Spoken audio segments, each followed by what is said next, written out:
नमस्कार, मैं हूं Amod Shrivastava. Amazing thought, amazing message, amazing information की दिशा में आज एक कदम और आगे। आज के इस चिंतन का विषय है ओशो वाणी।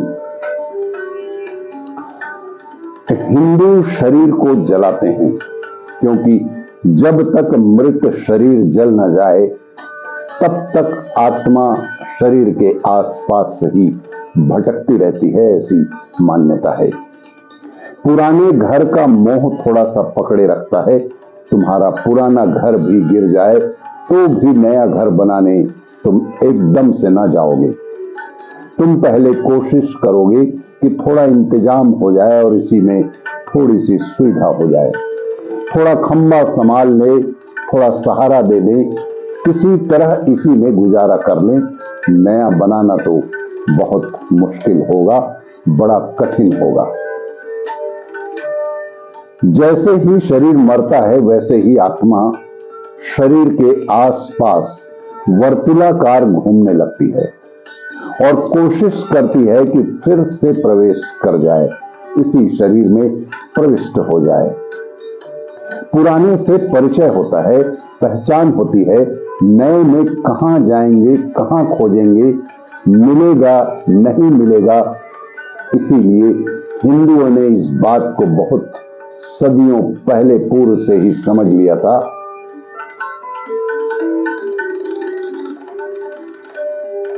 शरीर को बचाना ठीक नहीं है, इसीलिए हिंदुओं ने कब्रों में शरीर को नहीं रखा, क्योंकि उससे आत्मा की यात्रा में निरर्थक बाधा पड़ती है। जब तक शरीर बचा रहेगा थोड़ा बहुत, तब तक आत्मा वहां भटकती रहेगी, चक्कर ही लगाती रहेगी। और इसीलिए हिंदुओं के मरघट में उतनी प्रेतात्माएं ना पाओगे जितनी मुसलमानों या ईसाइयों के मरघट में पाओगे। अगर तुम्हें प्रेतात्माओं में थोड़ा रस हो और तुमने कभी थोड़े प्रयोग किए हों किसी ने भी प्रेतात्माओं के संबंध में, तो तुम चकित हो जाओगे कि हिंदू मरघट करीब करीब सूना है। कभी मुश्किल से कोई प्रेतात्मा हिंदू मरघट पर मिल सकती है, लेकिन मुसलमानों और ईसाइयों के मरघट पर तुम्हें प्रेतात्माएं ही प्रेतात्माएं मिल सकती हैं। और शायद यही एक कारण इस बात का भी है कि ईसाई और मुसलमान दोनों ने यह स्वीकार कर लिया कि एक ही जन्म है, क्योंकि मरने के बाद वर्षों तक आत्मा भटकती रहती है कब्र के आसपास ही। हिंदुओं को तत्क्षण यह स्मरण हो गया कि जन्मों की अनंत श्रृंखला है, क्योंकि यहां शरीर उन्होंने जलाया कि आत्मा तत्क्षण नए जन्म में प्रवेश कर जाती है। अगर मुसलमान फिर से पैदा होता है तो उसके एक जन्म में और दूसरे जन्म के बीच में काफी लंबा फासला होता है और वर्षों का फासला हो सकता है। इसीलिए मुसलमान को पिछले जन्म की याद आना बेहद मुश्किल और असंभव सा है। इसीलिए यह चमत्कारी बात है और वैज्ञानिक इस पर बड़े हैरान होते हैं कि जितने लोगों को पिछले जन्म की याद आती है वे अधिकतर हिंदू घरों में ही क्यों पैदा होते हैं, मुसलमान घर में पैदा क्यों नहीं होते। कभी एकाध घटना घटी है, ईसाई घर में कभी एकाध घटना घटी है, लेकिन हिंदुस्तान में आए दिन घटना घटती है। कारण यही है, क्योंकि जितना लंबा समय हो जाएगा उतनी स्मृति धुंधली हो जाएगी पिछले जन्म की।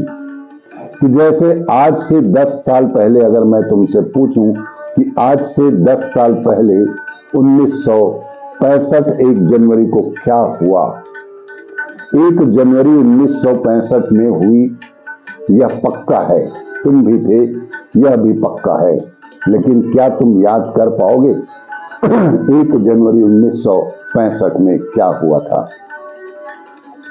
जितना समय व्यतीत होता चला जाता है उतनी नई स्मृतियों की परतें हमारे दिमाग में बनती चली जाती हैं और पुरानी स्मृति दबती चली जाती है।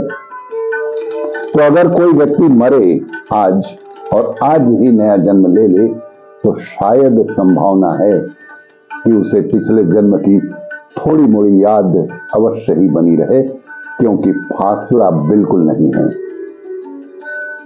क्योंकि फासला बिल्कुल नहीं है, स्मृति कोई बीच में खड़ी ही नहीं है, कोई दीवार ही नहीं है।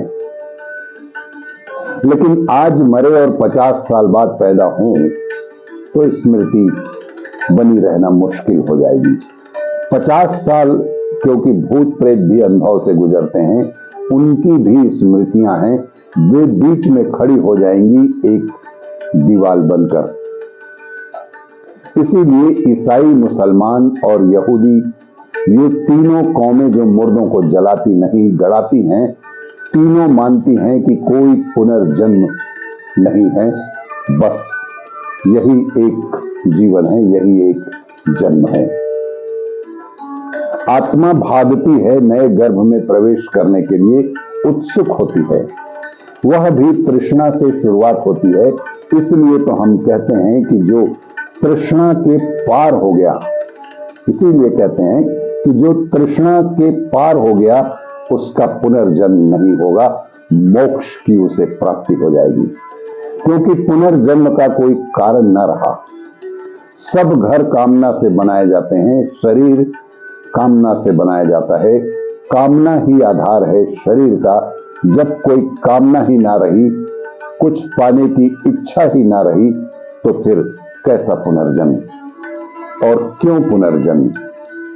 इसीलिए कहा जाता है कि जब मन की सारी तृष्णाएं, सारी इच्छाएं, सारी कामनाएं पूर्ण हो जाएं, इंसान तृप्त हो जाए, तभी उसे मोक्ष की प्राप्ति होती है। आपको ये मेरा वीडियो अच्छा लगे तो लाइक करें, शेयर करें और सब्सक्राइब अवश्य करें। धन्यवाद।